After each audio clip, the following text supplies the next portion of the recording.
오늘 우리는 마가복음 12장 1절로 12절까지 말씀을 통해서 탐심으로 은혜를 버린 자들의 악행이라고 하는 주제로 함께 말씀을 나누려고 합니다. 종려주일과 부활주일 지나서 3주 만에 마가복음으로 다시 오늘 우리가 돌아왔습니다. 3주 전 우리는 믿음, 기도 그리고 용서라는 제목으로 마가복음 11장 20절로 33절 말씀을 나눴는데 그 내용이 혹시 생각나세요? 목사님 꿈도 너무 야무지신 거 아니에요? 이렇게 생각하시는 분도 계시죠? 지금 당장 예배 끝나고 나가면서 다 잊어버리는데 무슨 3주 전 거를 어떻게 기억하시냐고요. 그런데 연속 설교에 꼭 필요한 것은 연속성이에요. 전체를 다루려는 내용을 이해하고 한 주 한 주 그 내용을 풀어가는 유익을 얻을 수 있습니다. 그래서 앞선 본문을 잘 기억하고 이해하기 위해서 설교 다시 듣기를 한다든지 지난 본문을 다시 묵상하는 것이 오늘 말씀을 마음에 담는데 매우 큰 도움이 된다고 하는 것이죠. 마가복음에서 말씀하시는 예수님의 가르침은 제자로의 삶으로 부르심이라고 할 수 있습니다. 이는 예수님이 공생의 가운데서 보이신 겸손 그리고 의로운 고난, 사랑 등의 본보기를 따르라고 하는 초대이기도 합니다. 여러분, 헬라어로 제자는 견습생, 학생 또는 생도라고 하는 의미입니다. 당시 제자가 스승을 선택해서 그 문화로 들어갔어요. 나는 저 선생님한테 공부하고 싶어, 저 선생님에게 공부를 배우고 싶어. 그러면 자기가 선생님을 선택하고 그리로 들어가는 거예요. 그래서 이제 공부를 하게 되는데 그들은 각자의 스승에서 학문적 가르침을 배울 뿐만 아니라 스승을 위해 자기 삶을 헌신해야 했습니다. 반면 예수님은 그분의 제자를 예수님이 직접 선택하셨어요. 길을 다니시다가 고기 잡는 어부들을 보면서 나를 따라오라 라고 말씀하기도 하고 세관에 앉아있는 사람을 보고 나를 따라오라고 예수님이 말씀하기도 하셨습니다. 이때 학문적인 가르침을 따르라고 제시하지 않고 나를 따라오라 라고 예수님이 말씀하시면서 제자도의 가장 위대한 모범이 예수님 자신인 것을 보여주셨습니다. 예수님의 온유하고 겸손하신 성품인 인격과 자신을 희생하며 하나님 아버지의 뜻에 순종하셨던 사역을 닮아가고 배우는 사람이 제자라고 하는 거예요. 이 즈음에 이런 질문을 한번 하면 뭐라고 대답하실까요? 여러분은 예수님의 제자이신가요? 예수님의 제자이신가요? 그냥 제자는 무슨 제자? 그냥 여러분 이렇게 생각하실 수도 있으실 거예요. 그런데 마가복음 전체가 예수님의 제자도에 대해서 우리에게 말씀하고 있어요. 이 일을 통해 예수 그리스도의 복음의 가치가 무엇인지를 잘 이해하고 따르게 되죠. 제자가 되는 것은 내가 선택한 것이 아니라 예수님의 부르심에 순종하며 따르는 일이에요. 참 신앙생활은 이상해요. 신앙생활은 내가 선택하는 게 아니에요. 내가 가고 싶어서 가는 게 아니에요. 내가 오고 싶어서 오는 게 아니에요. 내가 예수님을 믿고 싶어서 믿는 게 아니에요. 그 전에 뭐가 있어요? 그분의 부르심이 있어요. 다른 종교는 사람이 신을 찾아간다고 해요. 그런데 기독교의 참신이신 여호와 하나님이 사람을 찾아와 주셨어요. 우리를 찾아와 주셨고 방문해 주셨고 우리를 불러주셨어요. 그래서 우리가 여러분 그 부르심에 순종하며 따르는 것이다 라고 말할 수 있어요. 예수님은 기도 생활의 모범 그리고 자기 목숨을 많은 사람의 대속물로 줌으로써 모든 사람의 종이 되는 모범을 보이셨다라고 하는 거예요. 제자의 삶은 예수님이 가르치시는 내용 너머로 그분의 사역과 생활을 통해 보는 하나님 나라의 원리에 순종하라고 하는 초대입니다. 제자로 부름받은 사람들이 예수님을 따르며 배우는 제자도의 본질이 무엇인가 하는 것을 우리에게 보여주고 있습니다. 예수님은 가난한 자와 병든 자를 돌보시고 그들을 사랑하심으로 하나님 나라의 윤리에 대한 모범을 보이셨습니다. 내가 예수님을 믿게 되었고 예수님을 따르게 되었어요. 그렇다면 내 삶을 통해서 현저하게 나타날 수 있는 게 무엇일까라고 하는 거예요. 내가 예수님을 본받았고 예수님의 성품을 닮았다. 그러면 나를 통해서 나타나는 것이 무엇일까라고 하는 거예요. 예수님은 가난한 자와 어떤 자를 돌보시고요? 병든 자를 돌보시고. 그런데 우리가 살고 있는 세상에서는 가난한 자와 병든 자, 약자를 아주 신경 써서 지극정성으로 돌보는 세상이죠? 아니에요. 가난한 자, 약자, 무시당하는 세상이에요. 힘 있는 자, 권세가 있는 자, 가진 자, 잘 배운 자, 이런 자들이 기득권을 가지고 득세하는 세상이에요. 그런데 예수님이 오셔서 예수님이 하신 일은 가난한 자와 병든 자를 돌보셨어요. 그들을 사랑하심으로써 하나님 나라 윤리에 대한 모범을 보이셨어요. 여러분, 이 예수님이 하셨던 이 일을 가장 잘할 수 있는 사람들이 누구예요? 예수 믿는 사람. 또 잘할 수 있는 곳이 어디예요? 교회요. 이것이 교회에게 주신 사명이에요. 교회가 해야 될 일인 거예요. 그런데 우리는 예수 믿는 사람이죠. 우리가 여러분 교회죠. 그렇다면 우리를 통해서 이와 같은 것들이 자연스럽게 잘 이루어지고 있나요? 여기에 대한 고민이 우리에게 있는 거예요.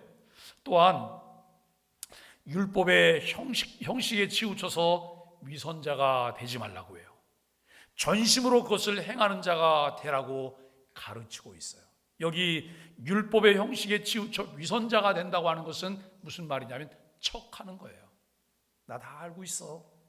마치 본인이 지키는 척해요. 전혀 마음은 그렇지 않은데 여러분 겉으로 보이는 것만 지키는 것처럼 보이려고 하는 위선자의 모습이에요. 그러나 하나님의 아들이신 예수 그리스도께서 이 땅에 오셔서 보이셨던 그 모습은 위선자의 모습이 아니에요. 진심이셨어요. 자신의 모든 것들을 내어놓으며 하나님의 말씀에 온전히 순종하려고 하는 진심이셨다고 하는 것을 우리는 알게 돼요. 예수님께서 제자의 삶을 살도록 부탁하셨는데 그 부르심에 순종할 때 제자가 되는 조건이 있어요. 주님이 우리를 부르셨고 초대하셨는데 내가 거기에 응할 때, 초대에 응할 때 여기에 조건이 있다는 거예요. 그 조건이 무엇일까요? 이미 우리가 마가복음을 통해서 함께 나눴던 8장 34절로 38절까지 해서 예수님은 세 가지 조건을 말씀하셨어요. 그 세 가지 조건이 무엇일까요? 첫째는 자기를 부인하는 것이라 그래요. 자기를 부인해야 제자가 될 수 있다라고 하는 거예요. 두 번째는 자기 십자가를 져야 제자가 될 수 있다는 거예요. 그리고 세 번째는 예수님을 따를 때 제자가 될 수 있다는 거예요. 자기를 부인한 것은 자기 인생의 목표나 목적을 하나님의 주권 아래에 두는 거예요.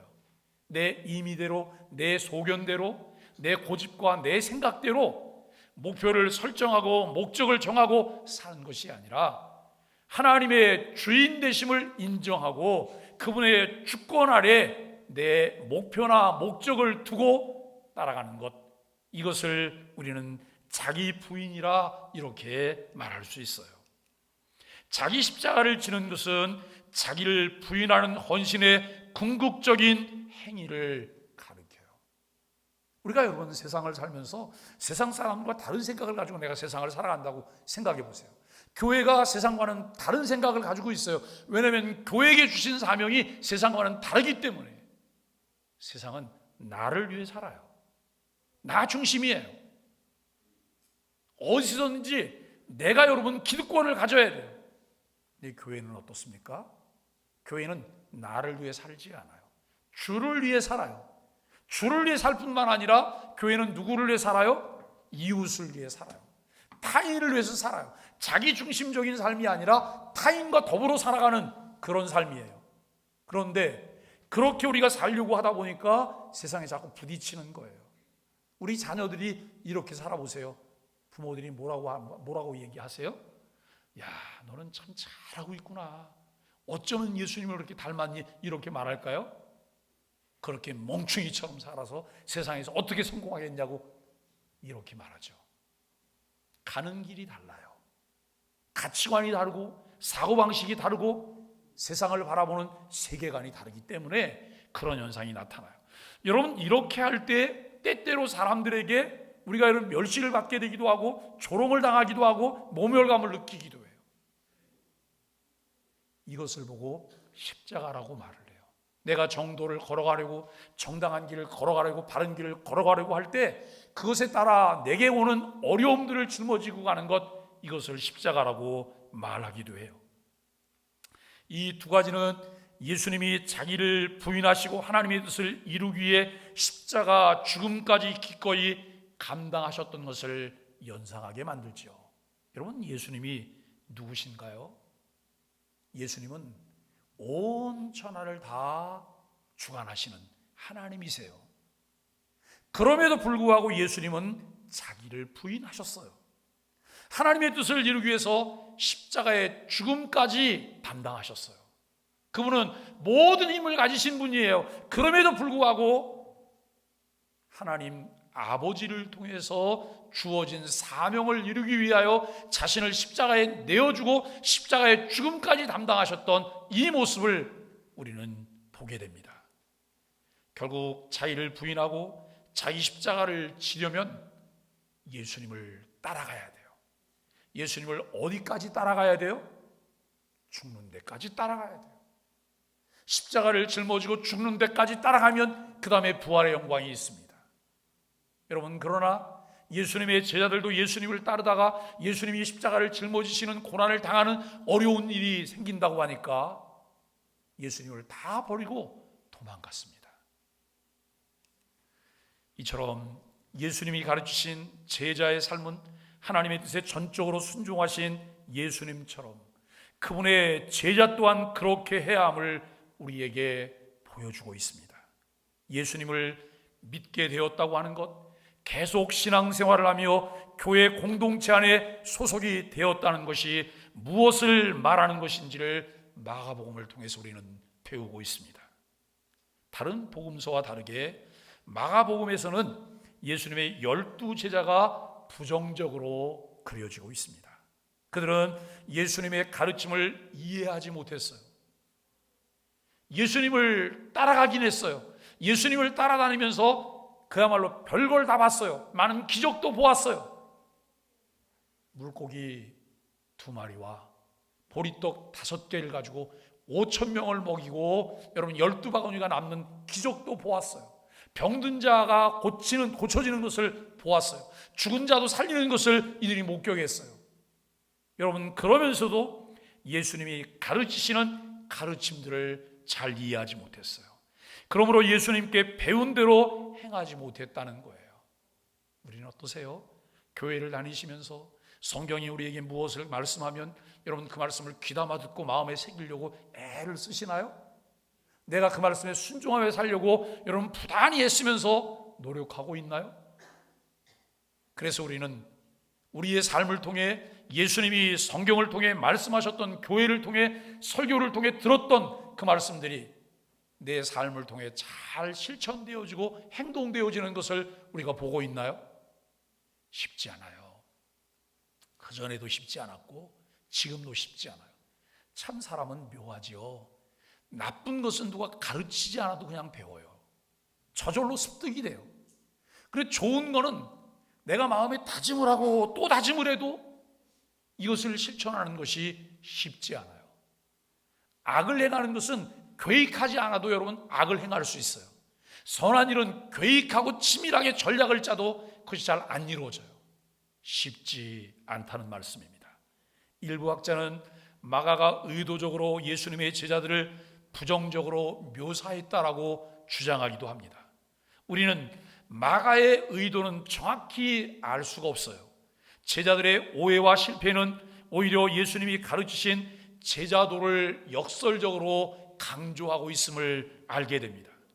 또한 반복적으로 실패하고 예수님을 오해하는 제자들을 예수님이 다시 일깨워 주셨음을 말씀을 통해 알게 됩니다. 참 다른 게 이거예요. 우리가 다른 사람과 뭘 하다가 계속 잘못해. 뭘 가르쳐도 계속 잘못해. 그러면 어떻게 해요? 그 다음에 또 하고 계속 그래요? 될 때까지 인내하면서 참고 그냥 마음에 품고 이러면 그렇게 가나요? 그게 아니더라고요. 예? 그냥 내쳐버리는 거예요. 에이, 그것도 못해? 구박하고 내치고 여러분 이렇게 해요. 그런데 예수님은 그렇게 하시지 않으셨어요.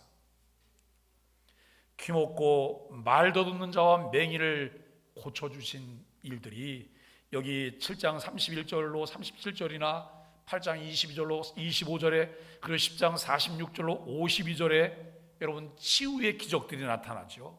결국 영적으로 어두운 제자들의 눈과 귀를 고쳐주실 것을 알려주고 있다는 거예요. 우리가 살고 있는 세상은 불완전해요. 우리가 여러분 현대사회의 가장 큰 위기가 무엇인지 아세요? 현대사회가 안고 있는 가장 두려운 일이 무엇인지 여러분 혹시 알고 계세요? 이것은 기후위기예요. 기후위기. 네. 이번 4월 달에 중국은 어느 지역은 홍수가 났어요. 짐승들이 여러분 목만 이렇게 내밀고 있어요. 어느 지역은 폭설이 쏟아졌어요. 폭설이 쏟아지면서 우박이 함께 왔는데 우박이 주먹만한 우박들이 떨어졌어요. 그랬더니 중국인 어떤 사람이 이렇게 말을 해요. 이게 봄이야?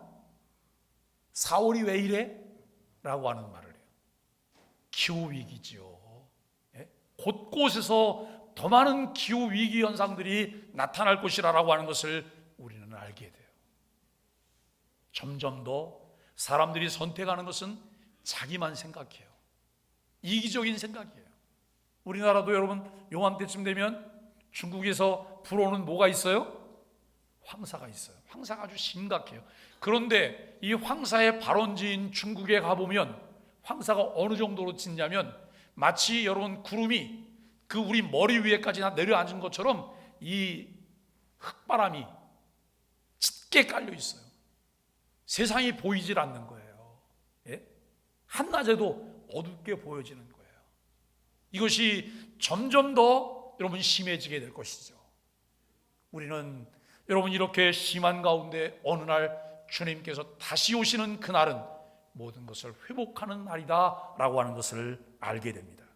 예수님이 초청하신 제자의 삶을 살기는 쉽지 않습니다. 그 길에는 아픔과 눈물이 있습니다. 헌신하기로 다짐했어도 가슴 속에는 세상의 가치와 욕망이 꿈틀대고 있기 때문에 우리는 그 길을 계속 가기가 쉽지 않습니다. 자신의 연약함 때문에 제자의 길에서 이탈하는 순간도 많을 것입니다. 그러나 예수님이 초대하신 제자의 삶을 완성하는 것은 제자의 역량에 달려있지 않다는 거예요. 여러분 한 문장을 보면서 마음을 쓸어내는 다행이다. 정말 다행이다. 나는 할 수 있는 게 없는데, 나는 너무나 부족한데, 내 역량에 의해서 제자가 된다고 하면 나는 죽었다 깨어나도 제자가 될 수가 없는데, 그런데 내 역량에 달려있지 않다는 거예요. 그들을 부르시고 선택하신 예수님의 전적인 주도권에 달려있음을 우리는 알게 되어집니다. 예수님은 그분의 제자들을 일으키시고 고치시며 인내하게 하심으로 결국 많은 열매를 맺는 삶으로 이끌어 가신다고 하는 것을 성경은 말씀하고 있습니다. 종려주의를 시작으로 해서 고난주간 특별 새벽기도회 부활의 아침을 맞이하는 부활주의를 보냈지만 앞선 본문의 내용을 기억해 봅니다. 지난 시간 우리는 믿음으로 기도하며 용서의 결단을 했었는데 여러분 정말 잘 실천하셨습니까? 지금도 또 실천하고 있습니까? 주님의 권위에 순종하며 말씀대로 살아내려 한 그 결단을 지속하고 계신지 우리 스스로 우리 자신에게 질문을 해보아야 할 것입니다. 오늘 본문은 그 연장선에서 하나님의 인내와 은혜를 탐심으로 짓밟는 자들에 대한 비유를 통해서 하나님 나라의 소유권이 누구에게 있는지, 그리고 그것을 무시할 때 어떤 결과가 따르는지를 분명하게 우리에게 보여주고 있습니다. 예수님은 성전 정화 이후에 유대 종교 지도자들과의 긴장 속에 예수님이 생활하시게 되는 거예요. 왜냐하면 이 성전의 종교 지도자들은 성전이 정화되는 것을 통해서 그들이 생각하는 것은 뭐냐면 기득권을 빼앗겼다, 자기 밥그릇을 빼앗겼다고 생각을 해요. 그들에게 그것이 수입원이었는데 어느 날 그 수입원이 끊겼다고 생각하는 거예요. 이것 때문에 예수님과 이 종교 지도자들 간에 여러분 긴장 관계가 계속되고 있습니다. 그들은 예수님의 권위를 부정합니다. 그리고 예수님을 곤경에 처하게 하려고 함정을 파고 있습니다.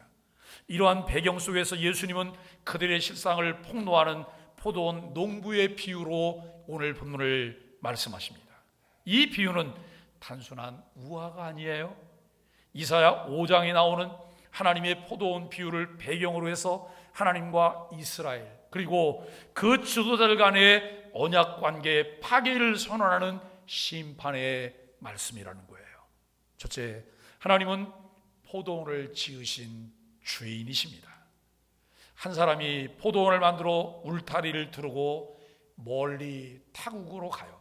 울타리 포도원을 만들고 그것을 다른 사람에게 맡기고 그리고 멀리 타국에 갔다고 1절이 말씀합니다. 여기서 사람은 하나님을 상징적으로 말해요. 포도원은 하나님의 언약 백성이고 이스라엘이며 나아가 하나님 나라를 뜻하고 있습니다. 하나님은 포도원에 울타리를 두르고 망대를 세우고 포도즙과 즙틀까지 마련하셨습니다.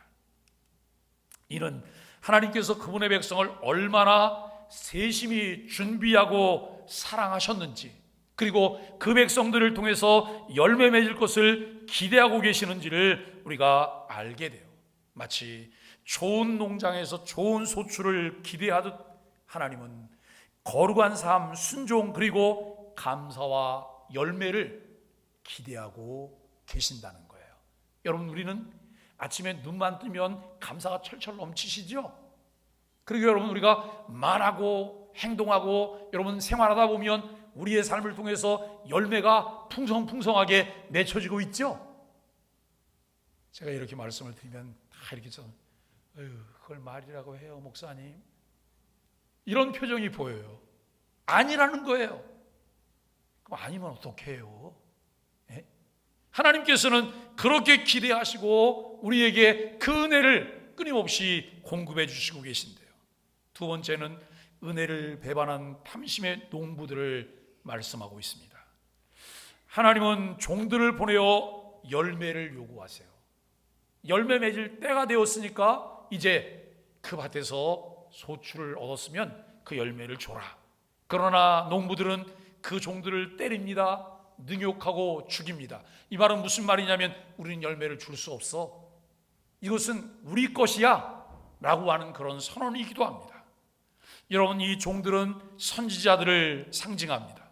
하나님의 말씀을 전하는 자들을, 그들의 말을 듣기는커녕 핍박하고 제거하려 했던 이스라엘의 역사와 정확히 맞닿는 말씀이다 라고 하는 것이죠. 결국 주인은 아들을 보냅니다. 아들을 보내면 그들은 내 아들을 존대하리라. 종들을, 선지자들은 괴롭히고 능욕하고 죽이고 받아들이지 않았지만 내 아들을 보내면 내 아들만큼은 받아들이지 않겠나 라고 하는 마음으로 아들을 보내죠. 그러나 농부들은 상속자라고 하는 이유로 그 아들을 죽입니다. 의도가 무엇일까요? 상속자를 죽이면 그것이 자기들 것이 될 것이라는 거예요.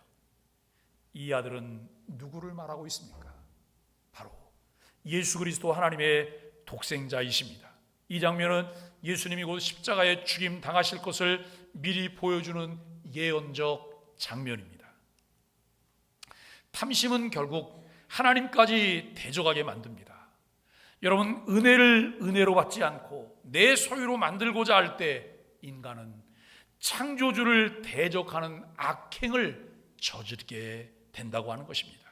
세 번째, 심판과 새로운 소작인을 말씀하고 있습니다. 포도원 주인이 어떻게 하겠느냐라고 말을 해요. 와서 그 농부들을 진멸하고 포도원을 다른 사람들에게 주리라라고 말을 해요. 여러분, 포도원 주인이 만만하지 않아요. 호락호락하지 않습니다. 그에게 힘이 없지 않아요. 그는 힘이 있어요. 권세가 있어요. 모든 것을 할 수 있어요. 그럼에도 불구하고 포도농장을 만들어서 그들로 하여금 그곳에서 일할 수 있도록 배려했고 은혜를 베풀었어요. 그럼에도 불구하고 그 은혜를 깨닫지 못한 자들이 그것을 자기 것으로 삼으려고 하는 배은망덕한 짓을 하고 있다고 하는 거예요. 이 일이 계속되는데 여러분, 이것을 보면서 주인이신 하나님이 어떻게 하실 것이냐라고 하는 것입니다. 이 구절은 당시 종교 지도자들이 하나님 나라의 주권을 상실하고 복음이 이방인에게로 향할 것을 상징하고 있습니다. 하나님이 이스라엘을 선택하셨죠. 선민이라고 말씀하셨어요. 그들에게 메시아를 약속하셨고 메시아가 오셨어요. 그러나 메시아가 자기 땅에 오셨지만 그들이 영접하지 않았어요. 영접하는 자고 그 이름을 믿는 자들에게는 하나님의 자녀가 되는 권세를 주셨다고 말씀하세요. 여러분, 자기 백성이 영접지 아니함으로 이제 그 자기 백성들은 심판에 이르게 되고 이들이 누릴 수 있었던 그 은혜는 이방인들에게로 흘러넘치는 거예요. 선민이라고 말하는 이스라엘이 아니라 이스라엘이 멸시했던 이방인들에게 그것이 흘러넘치게 되는 거예요. 그 은혜를 누가 받고 있어요? 우리가 받고 있어요. 우리가 이방인들이잖아요. 우리는 여러분 선민 이스라엘이 아니잖아요. 예수 그리스도 때문에 우리가 영적인 이스라엘이 된 거예요. 또한 우리에게도 하나님 나라의 책임은 전통이나 혈통이 아니라 순종하는 자에게 주어진다고 하는 교훈이에요. 저 사람은 이스라엘이야, 구원받겠지. 여러분, 제가 30년도 넘었죠. 30몇 년 전에 일본을 배를 타고 여행을 했어요. 오사카를 다녀오면서 여러분, 배를 타고 들어오는데 이스라엘 사람이 자유여행을 하느라고 배당을 메고 그 배에 있었어요. 그래서 그분하고 이야기를 좀 나눴어요. 그런데 그분은 아직도 메시아를 기다리고 있더라고요. 메시아가 오시지 않았다는 거예요. 하나님의 아들이신 예수 그리스도, 하나님이 보내신 메시아를 그들이 인정하지 않아요. 그리고 지금도 메시아를 기다리고 있는 안타까운 모습을 보게 되었어요. 우리는 혈통이나 전통이 아니라 순종하는 자에게 주어진다고 하는 이 교훈을 마음에 담아야 합니다. 하나님은 심판하십니다. 오래 참으시지만 무한히 참지는 않으세요. 하나님이 여러분 오래 참거든요. 오래 기다리시거든요. 그것을 한마디로 표현한 성경 구절이 있어요. 어느 정도로 하나님께서 인내하며 참으시냐면 천년을 하루처럼 하나님이 기다리신다는 거예요. 그런데 이 기다림에는 항상 한계가 있어요. 끝이 있어요. 노아 홍수 사건에서도 우리가 보듯이 세상에 죄악이 관영했을 때 하나님께서는 노아에게 방주를 짓도록 명령하시죠. 방주를 지음과 더불어서 노아는 끊임없이 사람들에게 외칩니다. 하나님의 심판이 있습니다. 하나님의 심판이 있습니다. 하나님께로 돌아오시오. 여러분, 다 듣지 않아요. 다 듣지 않아요. 방주가 완성이 되고 그 배 안에 필요한 모든 것들이 다 승선했을 때 방주의 문을 하나님이 직접 닫으세요. 하나님이 닫으시면 열자가 없어요. 하나님이 직접 닫고 난 이후에 여러분, 그 땅 사람들이 한 번도 경험해보지 못했던 비가 쏟아지기 시작합니다. 땅들이 샘이 터지기 시작해요. 그러면서 모든 사람들이 물로 심판당하게 되었던 그 사건을 창세기 6장이 말씀하고 있어요. 오랜 옛날 누가 만들어낸 얘기일까요? 아니에요. 역사적 사실이에요. 하나님의 주권 아래 되어지는 역사적 사실이라고 하는 것을 알게 돼요. 하나님은 오래 참으시지만 무한히 참지는 않으십니다. 은혜를 짓밟는 죄는 반드시 심판을 받게 된다고 하는 것을 우리에게 말씀합니다. 네 번째, 버린 돌이 머릿돌이 되었다라고 10절 11절에서 말씀합니다. 건축자들이 버린 돌이 모퉁이의 머릿돌이 되었나니 라고 말씀하고 있는데요, 이 말씀은 시편 118편의 인용으로 예수님께서 종교 지도자들이 이제 버린 바로 그 돌, 예수님 자신이죠. 그런데 구원과 심판의 기준이 될 것이라고 하는 선포예요. 쓸모없는 돌이라고 건축하는 사람들이 그냥 내던졌어요. 그런데 누군가 와서 보더니 이걸 왜 버렸어? 이게 꼭 필요한 건데, 이게 중심이야. 여러분, 그러면서 그것을 가져다가 머릿돌로 쓰는 거예요. 저 무지한 사람들은 메시아이신 예수님을 십자가에 못 박아 죽게 했어요. 그런데 하나님께서 그를 죽은 자 가운데 사흘 만에 다시 살리셨잖아요. 그리고 그 예수를 우리의 주와 그리스도가 되게 하셨다는 사실을 분명하게 선포하고 있습니다. 예수님은 우리 신앙의 기초입니다. 그분을 거절하는 자는 무너지지만 그 위에 믿음을 세우는 자는 결코 흔들리지 않습니다. 사랑하는 소망의 가족 여러분, 우리는 오늘 포도원 비유에서 탐심으로 저버린 은혜는 하나님을 대적하는 악행으로 나타난다는 말씀을 본문에서 만났습니다. 우리가 받은 은혜가 무엇인지를 깊이 묵상해 보아야 합니다. 내 삶에서 탐심을 내려놓았는가도 질문하고 답을 해야 합니다. 나는 하나님 나라의 열매를 맺고 있는가? 하나님은 우리를 포도원처럼 준비하셨습니다. 나의 삶에 감사의 열매, 순종의 열매, 사랑의 열매가 맺히고 있습니까? 나는 은혜를 내 소유처럼 붙들고 있지는 않습니까? 사역, 직분, 시간, 재물, 이것은 내 것입니까? 아니면 하나님의 것입니까? 하나님으로부터 주어진 것임에도 불구하고 마치 내 것인 것처럼 생각을 하고 있다는 거예요. 나는 소작인입니다. 모든 것은 청지기적 자세로 감당해야 한다고 하는 거예요.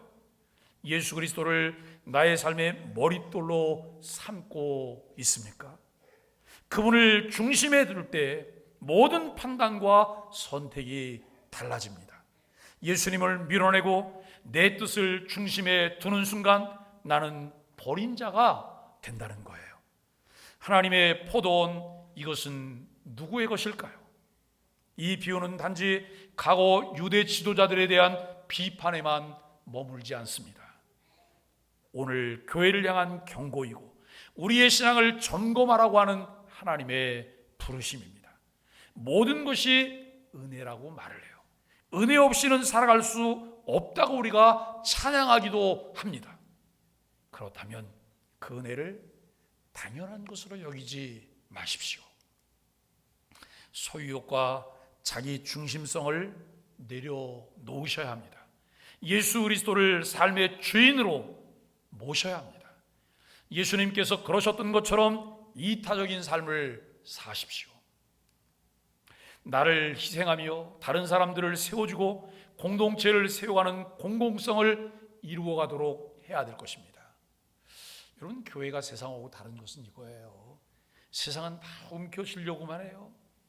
움켜쥐고 내 주머니에 넣고 못 먹더라도 입에다 넣고 손에다 쥐고 주머니에 넣고, 여러분 그 다음에 가서 체해갖고 다 쏟아내더라도 여러분 다 그걸 먹으려고 그래요. 교회는 그런 곳이 아니에요. 교회는 내가 못 먹더라도 다른 사람을 줘야 돼요. 여기 뭔가 있으면 다른 사람이 더 좋은 것을 갖도록 해야 되는 거예요. 이게 교회예요. 이게 그리스도인의 삶이에요. 양보할 줄 아는 삶, 배려할 줄 아는 삶, 존중할 줄 아는 사람, 그리고 여러분 이해하는 삶, 다른 사람과 나누는 삶, 공공성을 잘 세워갈 줄 아는, 이것이 교회며 그리스도인이에요. 그저 내 소원을 이루려고 내 욕심을 채우려고 신앙생활하고 있다고 한다면 우리는 아직 신앙생활에 진입도 못하신 거예요. 오늘 우리가 함께 말씀을 나누면서 곰곰이 생각해 보시죠. 주인은 반드시 돌아오십니다. 여기서 주인이 반드시 돌아오신다고 하는 것은 어느 때를 말하고 있는 거예요? 재림의 때. 예수님이 십자가에 못 박혀 죽으셨어요. 무덤에 장사되고 3일 만에 다시 부활하셨어요. 40일 동안 예수님이 살아나신 것을 사람들에게 보이셨어요. 그리고 하나님 나라로 승천하셨어요. 가시면서 뭐라고 말씀하셨어요? 내가 하늘로 올려간 그대로 다시 오신다라고 말을 해요. 여러분, 거짓말이잖아요. 그렇죠? 새빨간 거짓말이죠? 예수님이 가시면서 뻥을 치셨나요? 이렇게 생각하는 사람은 재림을 기다리지 않아요. 그러나 이것이 하나님의 말씀인 것을 믿는 사람들은 재림을 기다려요. 주인이 반드시 돌아오신다는 거예요. 그날 우리가 들을 말씀이 착하고 충성된 종아라고 하는 말을 듣게 되기를 바랍니다. 하나님의 말씀을 배우며 제자로 부르신 예수님의 부르심에 순종하며 참 제자로서의 삶을 살아가는 우리 소망의 가족들이 되시기를 예수 그리스도 이름으로 간절히 축복합니다.